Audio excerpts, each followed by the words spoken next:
This is a short lecture on the respiratory system for Human Anatomy and Physiology 2. So there's approximately 11 sections here that I'd like to cover. The first being the difference between the conducting system and the respiratory system, the difference between the upper respiratory system and the lower respiratory system, and what each are composed of organization-wise. Number 3, the histological aspect of the respiratory system. What different kind of cells does the respiratory system have? Number 4, the pathway of air from the nose all the way to the alveoli. So knowing the pathway that the air takes back and forth. Number 5, what the vocal cords consist of and their functions. Number 6, where the location of the first place we have respiration specifically. Number 7, the difference between ventilation, external respiration, and internal respiration. Number 8, which muscles help us inspire and expire. Number 9, studying the graph of pulmonary volumes and capacities. Number 10, studying gas diffusion and the partial pressures, different partial pressures. And finally, studying the oxygen and carbon dioxide, O2 and CO2 transport, which is sort of the chemistry part of it. Okay, so from the top, we'll notice right away. Well, there's a conduction portion and a respiratory portion, and so from the nose all the way to the bronchioles, we consider the conducting portion, and the respiratory portion then will be from the bronchioles to the alveoli. Now, there is something to note here, that there are two different kinds of bronchioles. First, you have terminal bronchioles, and then you have respiratory bronchioles. Now, although technically both of those belong to the conducting portion, the first place that we see respiration is in the respiratory bronchioles, even though they belong to the conducting portion. So it's just something to take note of. The difference between, a lot of times we hear upper respiratory infection. Well, what does that mean? Well, it means that you have that your patient has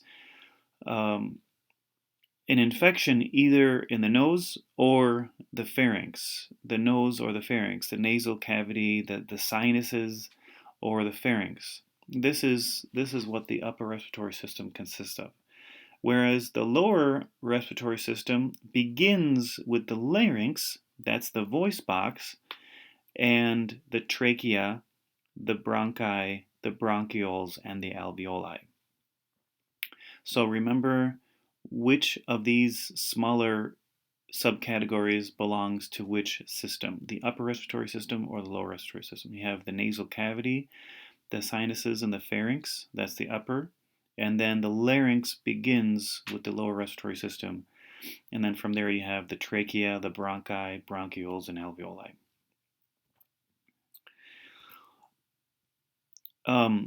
The respiratory system protects delicate gas exchange surfaces from debris and pathogens by being composed of this pseudostratified ciliated columnar epithelium, and with it, and with the basement membrane and this lamina propria, all of these three make up what we call the mucosa, a mucosa layer.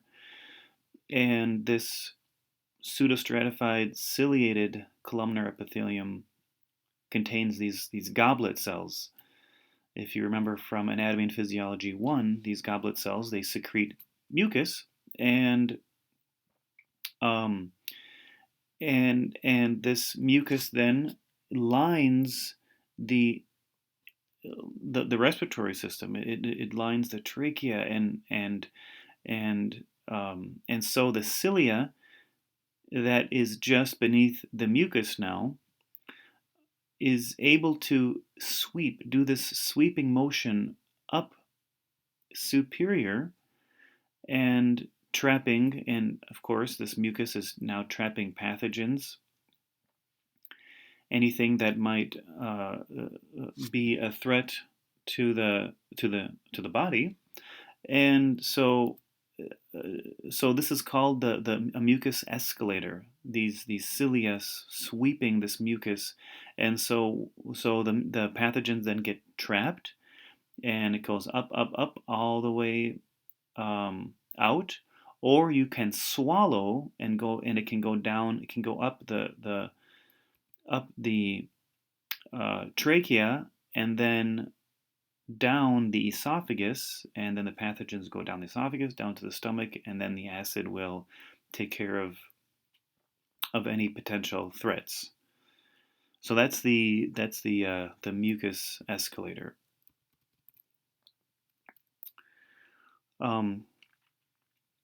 Now,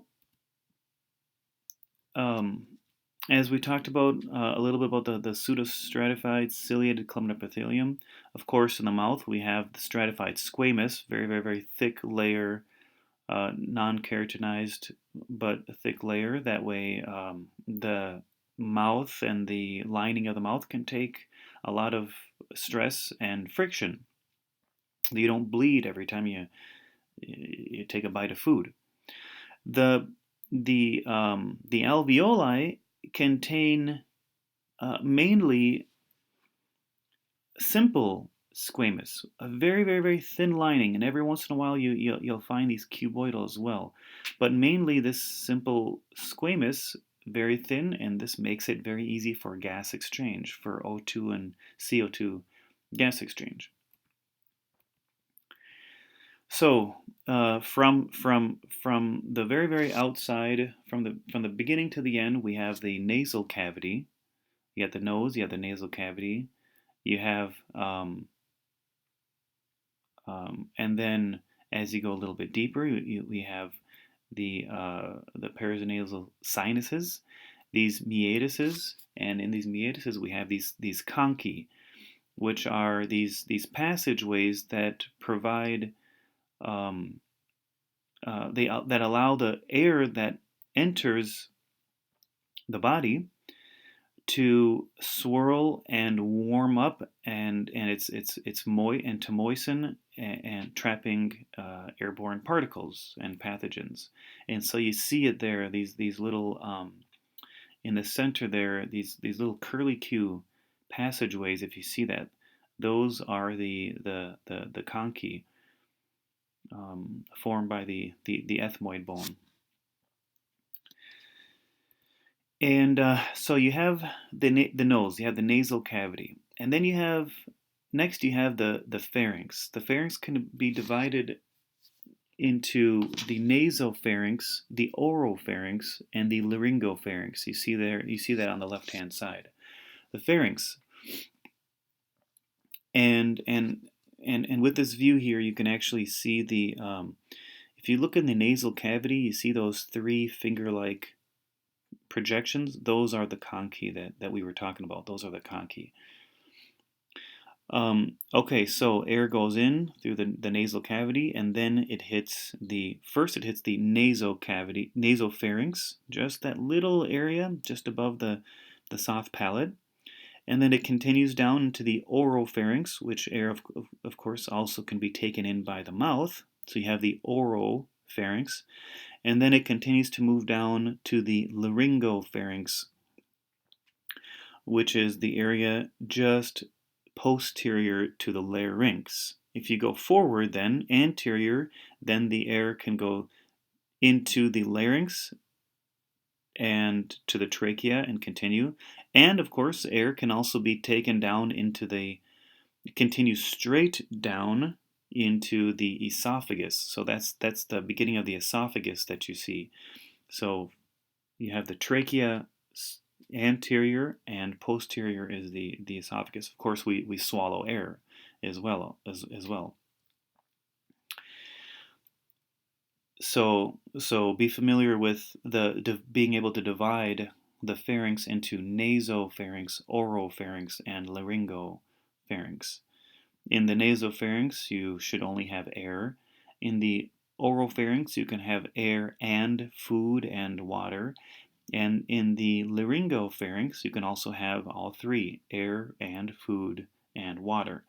Now, of course, the only thing that should enter the larynx then is air. And then, of course, if it stays in the laryngopharynx and continues straight down into the esophagus, the esophagus, of course, you can have all three then, of course. You have food, water, and air. The larynx then is the next part. We have the nasal cavity, the pharynx, and now the larynx. Well, the larynx contains that's the voice box. It contains the vocal cords. You can see them there. You have upper vocal cords and lower. You have these superior and inferior vocal cords. There's different names for them. You can call them vestibular folds. But you can also call them they're the same words. You can also just call them vocal cords. You can say superior and inferior vocal cords. It's really the same thing. Flat. So you might chords, folds. You might hear vocal folds, and so I would like you to know that the superior, which are what you're looking at there, that two kind of light blue or whitish the vocal cords, those are the superior.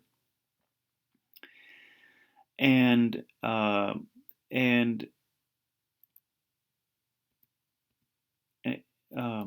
let's see here. So from this angle, you have you can kind of see the one on top of the other. The superior vocal cords don't take part in vocalization, but they do help keep debris out. So they do play a role. They do have a function, but it's the inferior vocal cords that actually take part in vocalization. It's the inferior ones.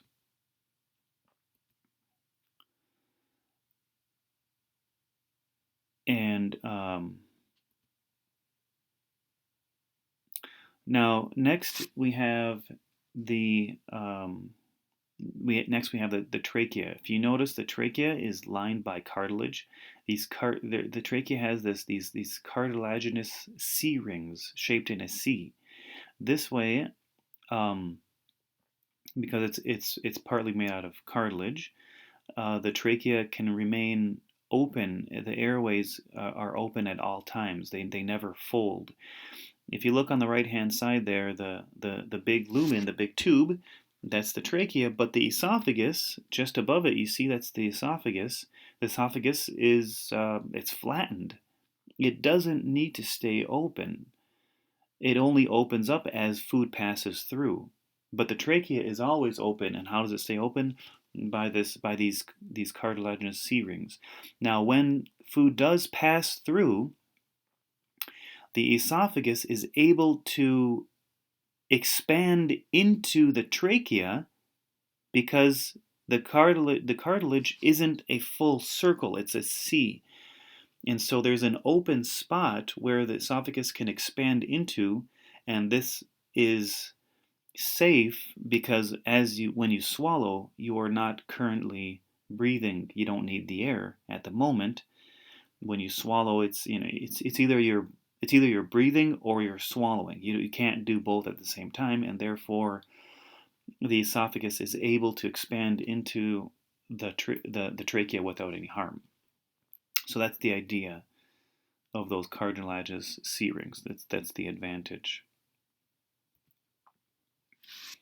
after the trachea, then you have two. You have primary bronchi. You have one is called a bronchus. You have primary bronchi. You have secondary bronchi, and then you have tertiary bronchi. One is called a bronchus. Keep that straight. Keep that. There's a difference between bronchus and bronchioles. So you have the trachea. Then they split into two primary bronchi, one for each lung. And then you have secondary bronchi. You have three on one side, and you have two on the other side. When you're looking at your patient, you will have when you look at on the right hand side, you will have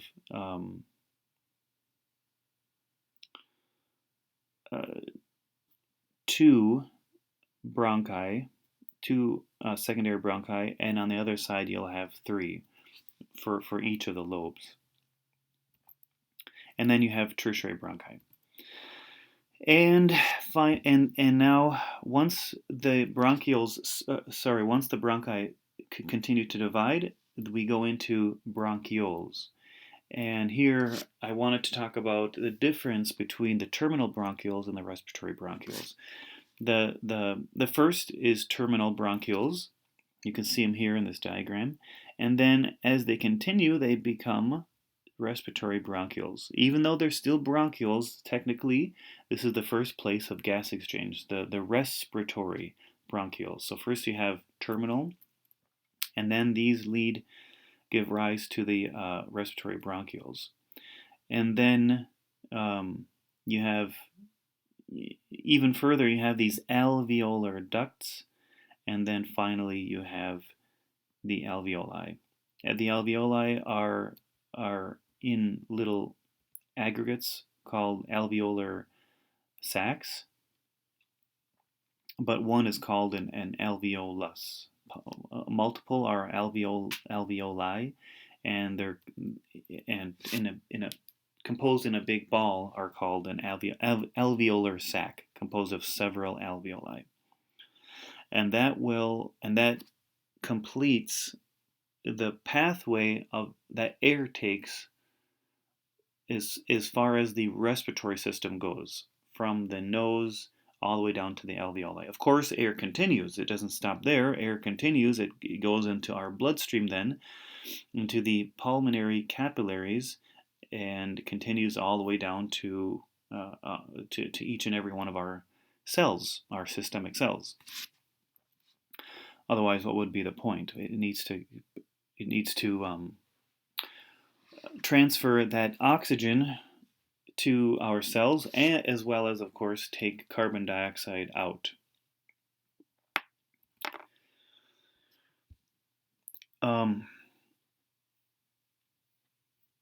Surfactant. Surfactant is this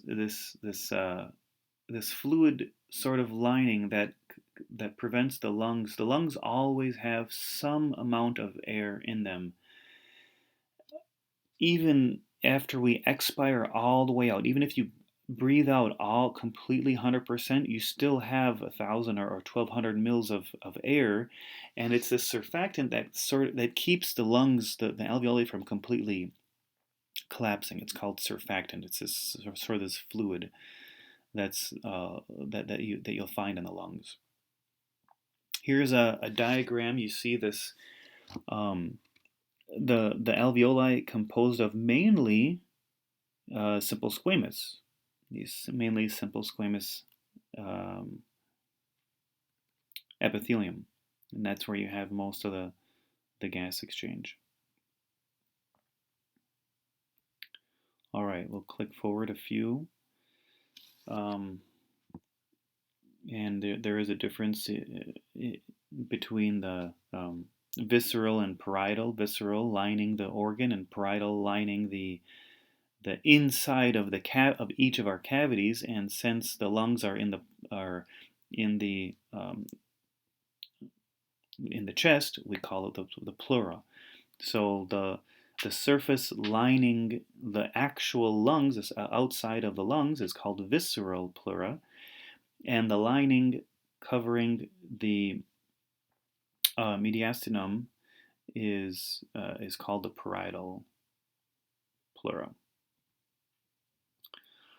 Okay, we have two different types of processes called, one is external respiration and one is internal respiration. But we could even divide it even further into ventilation and then external respiration and then internal respiration. Well, what is what?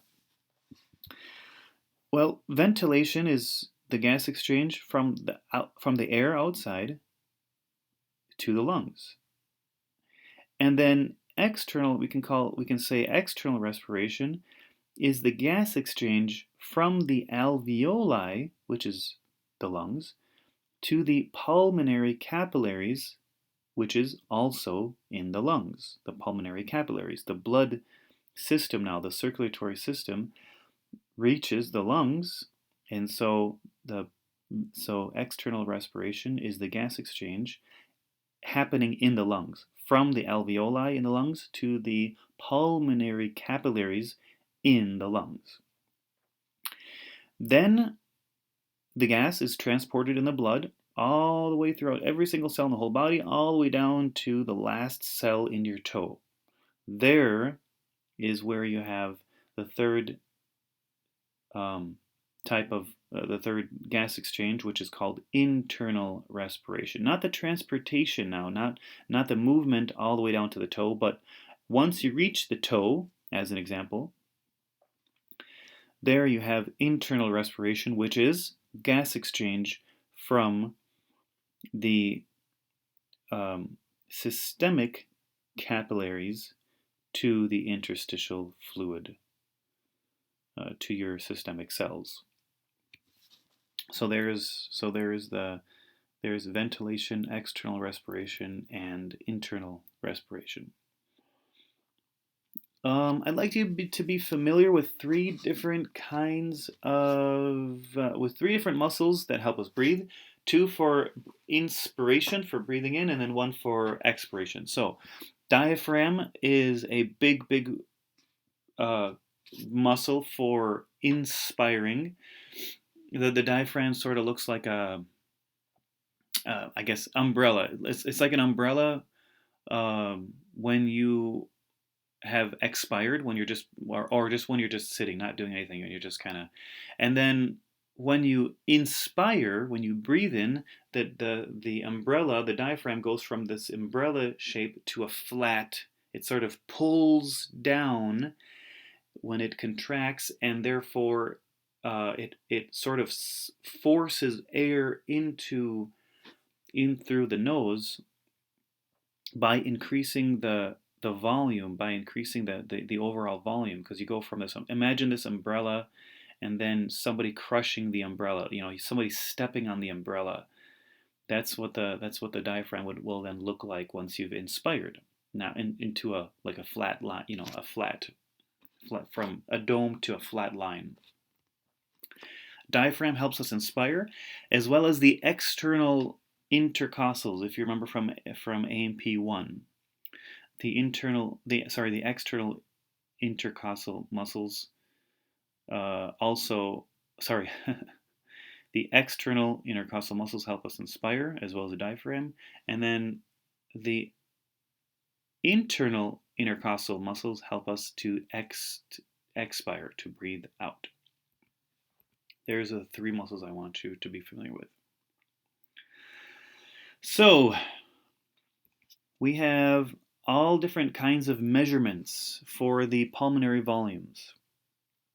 All different kinds, different combinations. As you can see, there's vital capacity and functional residual capacity, total lung capacity. All I'm going to ask you for are four of them. The first is tidal volume. It's that light blue that you see in the middle there, light blue. Tidal, what is tidal? So, and basically this is just kind of definition, very simple. What is tidal volume? It's the volume of the lungs during normal quiet breathing. This line here, so basically from going like, just, you're not inspiring a whole lot, you're not expiring, it's just the normal quiet breathing when you're just sitting at your desk. This is called tidal volume. Now, inspiratory reserve volume, this IRV you see at the top left, IRV, inspiratory reserve volume, is the volume from the top of tidal to as far in as you can breathe, as much as you can breathe in. So it's from the top of tidal, so just imagine, okay, I'm here, now I'm going to breathe in as far as I can. That is IRV. The third one that I want you to be familiar with is expiratory reserve volume, which is the bottom of tidal to as far out as you can breathe. Expiratory reserve volume, ERV. So from there to breathe out as far as you can, that is ERV. And if you notice on the graph, even after you've breathed out as every last bit of air that you possibly can, you still have air in your lungs. You still have roughly 1,200 mils of air in your lungs. Your lungs haven't collapsed. They haven't collapsed completely. You got that surfactant that keeps that a little bit of air in there. And so the volume from the bottom of ERV to zero is called residual volume. Residual. So you have tidal volume, the normal quiet breathing, IRV, breathing in, ERV, breathing out as much as you can, and then residual, which is the leftover amount of air, even after you've breathed it out. Those are the four pulmonary volumes that I want you to be familiar with. Okay, doing good. Now, we got these partial pressures that I want you to be familiar with. It's simple once you got it, but it's so there's like four, I don't know, 3-4 numbers that you got to know. There's 40, there's 45, there's 195. So four numbers, okay? Partial pressure, we're talking about millimeters of mercury. It's a partial pressure. This is all that the physics behind it. I'm not going to require you to know, but I just want you to know what these four numbers are and where you find them. Are we talking about the partial pressure of oxygen, or are we talking about the partial pressure of carbon dioxide? So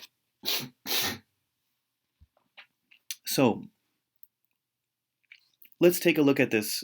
So let's just focus on this slide and these two slides here. Here we are. Where are we here? We're in the lungs. Here we're in the lungs. You see the alveolus there. There's one alveolus, and here we've reached all the way down to say your toe. Okay, we're in the system. We're in that's a systemic capillary there. And there's your cells. There's your whatever kind of fat cells or whatever muscle cells, whatever. So here we're in the system. Here we're in the lungs. Here, what kind of capillary are we looking at? Pulmonary capillary. And here we're looking at a systemic capillary. Those are systemic cells. And up here, we're looking not at systemic cells, but the cells of the lungs. Here's one alveolus. Okay, so this is important as far as orientation. It's important to know the difference. Okay. You notice the blood reaching the lungs here. See, now look at this top right diagram here, the middle here, the blood is blue. And then once it passes the alveolus, the blood is red. So it's like you're going from a oxygen poor blood to oxygen rich blood. Okay? So this just you gotta kind of sort of take all this in so that way it makes sense. Makes sense, you know, in your head. Sense. I guess the first thing to do is you want to ask yourself, okay, well, what's the function of the lungs? The function of the lungs is to get rid of carbon dioxide and to supply the blood with oxygen. So if there's any blood moving to the lungs, it's probably going to have more carbon dioxide than the blood does when it's leaving the lungs. And the blood that's entering the lungs should probably have less oxygen than when it's leaving the lungs. When it's leaving the lungs, it should probably have more oxygen. So as long as you have these logistics straight, then the numbers should come easily after. So let's just start with we can start with whatever. Let's start with carbon dioxide. Now, okay, the function of the lungs, once again, the function of the lungs is to rid the blood of carbon dioxide. So so the blood leaving the lungs should have less. It only makes sense. It should have less carbon dioxide. Well, let's take a look.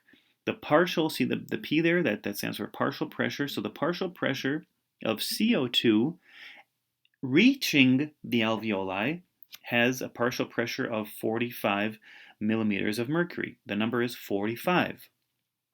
When it's leaving, partial pressure of CO2 is 40. That is less. That makes sense. Does that make sense to you? That there's less carbon dioxide when you leave the lung. It should make sense.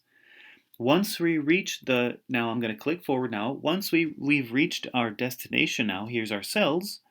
What's the partial pressure of CO2? It's the same. It's 40. It's the same as when we left the lungs. It's 40. Nothing has happened. There's been no gas exchange. However, after gas exchange, what happened to the partial pressure of CO2? It went back up. Why did it go back up? Because we are taking carbon dioxide out of our systemic cells and into our blood. That way it can go all the way back up to lungs and dump it back out. Dump it, and then we breathe out into the air, and then there you have it. So there's only two numbers there that you have to remember. The partial pressure of CO2 before is 45 and then 40. And then once you reach the body, the systemic cells, it's 40 then back to 45. 45, 40, 40, 45. So it's just a matter of, all right, which one is which? Don't say that the partial pressure of CO2 reaching the lungs is at 40. That wouldn't make sense. That's less. That would be less. No, it's more as you reach the lungs, because that's the whole point of the lungs is to get rid of the body of carbon dioxide. So keep those straight. All right, now let's do oxygen. Well, we're supplying, as we know, everybody knows, we're supplying the body with oxygen. So the blood coming into the lungs will have a partial pressure of oxygen of 40 millimeters of mercury, but 100 once we leave. There you see it. Now, why then, by the time we get to our destination, why has it dropped a little bit? Well, there's been a little bit of gas exchange and so on, but it's almost 100, 95. So you went from 40. We gained 100%. Now we have 100. It went down to 95, just a little bit. However, now where does this oxygen go? It goes into the cells. So so what do you expect to find after gas exchange? To drop quite a bit. And there you have it. You see the partial pressure of oxygen is at 40 millimeters of mercury. And that's 40. that 40 is the same 40 as in this first slide as we reach the lungs, as we reach the alveolus. So carbon dioxide, 40, 40, 45, 40, 40, 45, and then with the oxygen is 40 and 100, and then 95, and then back to 40. It's, so that's up to you to, draw a little diagram to kind of keep all that stuff straight. The way you're going to be asked, the way that you might find on an exam when you're being assessed is the arterial end. I might say the arterial end or the systemic end of the pulmonary capillary, or the arterial end or the systemic end, the arterial end or the venous end, the arterial end or the venous end of the systemic capillary. So just be familiar with these words. So let me just see if you can answer this question. What is the partial pressure of oxygen? What is the partial pressure of oxygen in the arterial end of the systemic capillary before gas exchange? I'll say it again. What is the partial pressure of oxygen in the arterial end of the systemic capillary before gas exchange? Answer: 95 millimeters of mercury. Okay, what is the partial pressure of oxygen in the venous end of the systemic capillary after gas exchange? Answer: 40. Partial pressure of 40 for oxygen. You see the arteries. I mean, arterial just comes from arteries, arterial end, and the venous end. Venous end is, the veins going back. Well, it's important to remember that up in the lungs, remember it's different. Remember they're flipped, they're flip-flopped. In the lungs, the blue is actually arterial end, and the red is actually the venous end. Why? Because we're going back after the lungs. If you remember from the last unit, we have to go back to the heart. And if we're going to the heart, it's technically a vein. You see? If we're going back to the heart, it's a vein, even though it's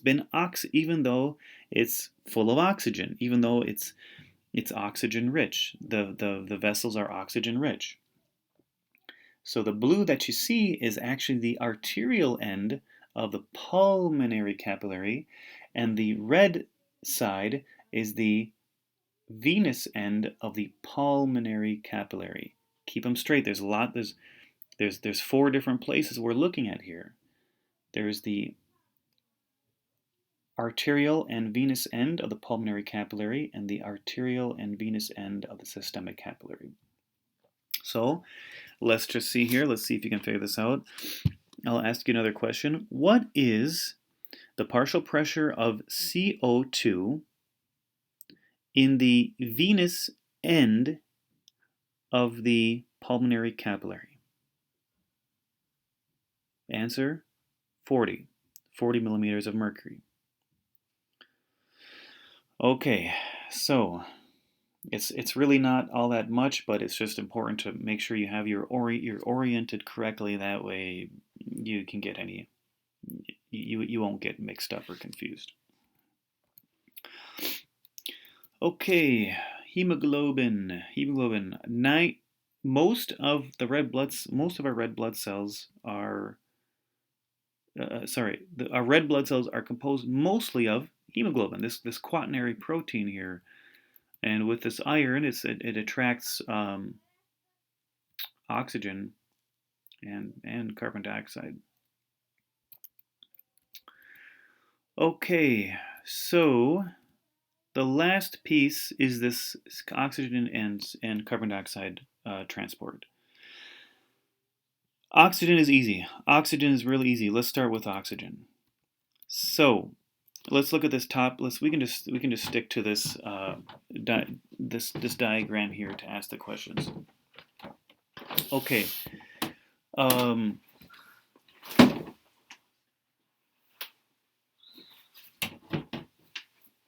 Okay. Oxygen. I want you to remember. Let's see here. I want you to remember the numbers. I want you to remember the numbers, and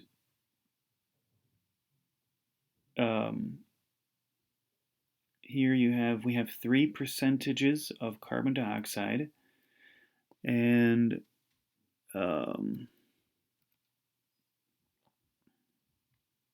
don't have the percentages of oxygen, but so let's take a look here at this one. Okay, so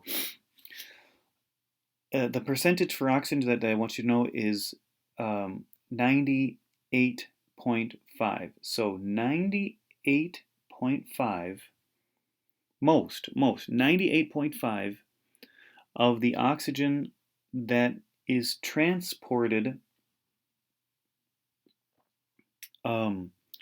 from the lungs to our systemic cells are transported in the red blood cells. You see that little tiny little line deviating from the thick red line? There's a little line. You see? That's the 1.5%. So you have 98.5% of the oxygen enters the capillary, then enters the red blood cell, binds to hemoglobin, and is transported all the way to our cells, to our systemic cells, as oxyhemoglobin, as bound to hemoglobin. And once the red blood cells reach the cells in the capillaries, oxygen then disassociates from hemoglobin and then diffuses into our cells. And what about the 1.5 then? Well, 1.5% of the oxygen is dissolved in the plasma and is transported in the plasma all the way, and then once it reaches the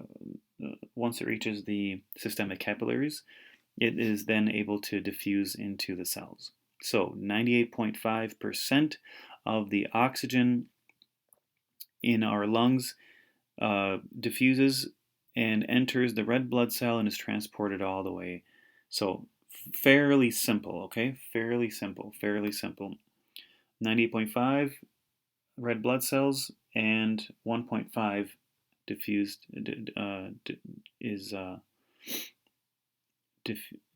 into the dissolved into the plasma. Okay, now you notice on the way back here. So now we got carbon dioxide. This is important to kind of buckle in here. All right, we have 3 different percentages. We have 70. We have let's see, where is it here? We have 7%, 23%, and 70%. Let's talk about the 7% first. 7% of carbon dioxide dissolves in the plasma. You see that little arrow going down, and there's your plasma, and there's the capillary. So 7% of the carbon dioxide that is transported all the way back to our lungs is transported in plasma. Then you have 23% of the carbon dioxide enters the plasma, enters the red blood cell, and binds hemoglobin. It's called carboxyhemoglobin, carboxyaminohemoglobin. And carbaminohemoglobin. And that's your 23%. So 7% just dissolves as is CO2, as is in the plasma. 23%, like roughly a quarter, dissolves, diffuses, and enters the red blood cell and is transported all the way back to our lungs as carbaminohemoglobin, binds hemoglobin, just like we saw with the oxygen. But then most 70% of the carbon dioxide does this crazy chemistry here. So I want you to be familiar with the chemistry, make sure that it all balances and everything. So here we go. 70% enters the capillary, enters the red blood cell, binds to water, and forms what we call carbonic acid. CO2 plus H2O forms carbonic acid, and through the enzyme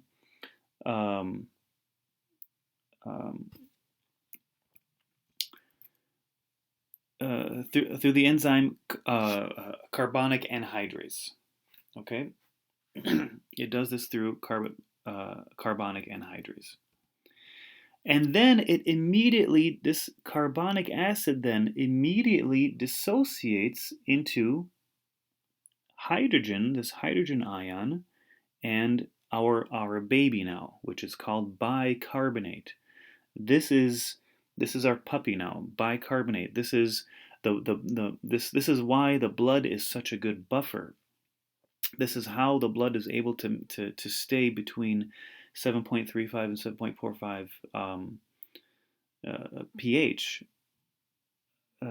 Is this buffer? This bicarbonate can give and take hydrogens very easily. It's can soak up acids and get rid of acids. It's important to know this chemistry. Now, what do we have so far? We have this carbonic acid that immediately dissociates into bicarbonate, which is HCO3 negative, and hydrogen ion. Then, so now we're almost halfway. Then this bicarbonate diffuses into the capillary and dissolves in the plasma and is transported all the way back to the lungs as HCO3, which is your bicarbonate. However, when it leaves the red blood cell, the charges are off. When one bicarbonate molecule diffuses into the plasma, what do you think? Does the red blood cell become more positive or more negative? Well, it is a negative molecule, so it becomes more positive. And so since it becomes more positive, the red blood cell becomes is now not equally charged. Therefore, the chloride ion, enters for every one of those bicarbonate molecules. This is called a phenomenon called the chloride ion shift. The chloride ion shift. So now, in this way, the charges are always equal. So now, bicarbonate, 70% of the CO2 is disguised in this bicarbonate molecule. It's in there, right? CO2, there it is, HCO3 negative. And now it is transported all the way back to the lungs. Once it reaches the lungs, then the plasma and the red blood cells enter the pulmonary capillaries, and as it reaches the alveoli, what happens? It's just the opposite. Just do the opposite of what we just went through. Bicarbonate enters the red blood cell And because bicarbonate is negative, the red blood cell becomes more negative. Therefore, chloride ions will then exit the red blood cell to maintain the charge. Then, what was that last step? What was the step before? Bicarbonate binds to hydrogen, that hydrogen ion, to form carbonic acid. And then it dissociates into our two original molecules, water, and there it is, carbon dioxide. And now carbon dioxide is able to diffuse out of the red blood cell, out of the plasma, out of the capillary, and into the alveoli. And then we can breathe out that carbon dioxide. That is a lot of chemistry, but I do want you to be familiar with the different molecules involved. Once again, the 70%. What happens with the 70% of the carbon dioxide? It isn't transported in the plasma as carbon dioxide. There is some. That's 7%. 70% travels in the plasma as disguised as bicarbonate. What happens? Carbon dioxide enters the red blood cell, binds water, forms H2CO3, carbonic acid, through the enzyme carbonic anhydrase, immediately dissociates into bicarbonate and hydrogen. Then it dissolves into the plasma. Chloride enters and is transported all the way back to the lungs, and then the opposite happens. I want you to be familiar with the chemical makeup, with the chemical structures. So H2O, CO2, H2CO3, what is it? It's carbonic acid. HCO3 negative, what is it? It's bicarbonate. H plus, what is it? It's hydrogen ions. Cl negative, chloride ions. So I want you to be familiar with these and know which is which. Know what happens, which ones bind, which ones break up, and what are each of these chemical structures called.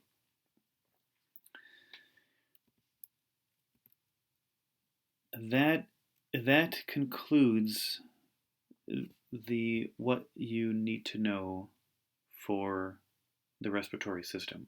Thank you.